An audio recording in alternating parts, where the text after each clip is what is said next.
छोट्या गावातनं अचानक एक व्यक्ती जेव्हा खूप मोठ्या शहरात जातो तेव्हा जे भारावून जाणं आहे ते शेटजींचं झालेलं आहे. ते बघून ते भारावून गेले होते, पण त्यांना एक लक्षात आलेलं आपल्याला काही झालं तरी कष्ट करायचे. ज्यांनी ज्यांनी शेटजींबद्दल बोललेलं आहे ते सगळेजण 100% म्हणतात की शेटजी कुठल्याही गोष्टीला नाही म्हटलेलं नाहीये. त्यांनी सगळी कामं पत्करली. तरी त्याच्यात बघा ती एक चुणूक कायम माणसाची दिसते, एक तल्लख बुद्धी असते ती दिसते. ती म्हणजे ते सुतार काम करत होते. आता ते सुतार काम करत असताना त्यांना जेवढे पैसे मिळायचे तर ते पैसे त्यांचे जगण्यातच जायचे मुंबईत.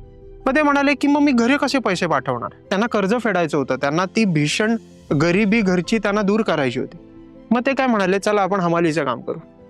आणि चरित्रकारांनी लिहून ठेवलेलं आहे की ते हमालीचं काम करताना कधीही त्यांनी बार्गेन नाही केलं. जे असेल जेवढे पैसे द्यायचे तेवढे यायचे, पण ते पैसे एक्स्ट्रा मिळायचे आणि ते एक्स्ट्रा पैसे ते घरी पाठवायचे. एक फार इंटरेस्टिंग गोष्ट आहे. तो एक रिफॉर्मेशनचा काळ होता पूर्ण मुंबई शहराचा.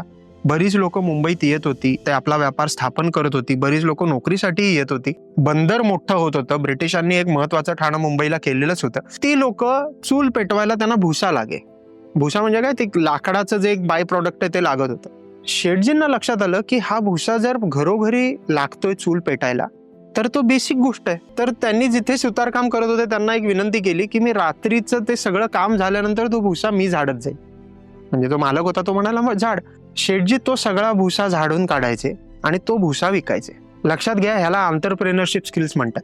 आपण आता बरेच लोक आंतरप्रेनर्स होत आहेत, बिझनेस चालवतायत, सगळं करतायत म्हणतो, पण बरेच वर्षाआधी तेव्हा असा विचार करून काहीतरी विकल्यावर एक बाय प्रॉडक्ट जे कोणालाच उपयोगी नाहीये ते विकून आपल्याला पैसे कमवता येतील, हा विचार शेटजींचा होता. आणि शेटजींची महती ही आहे की त्यांना ह्या गोष्टी खूप कमी वयात पटकन समजायला लागल्या.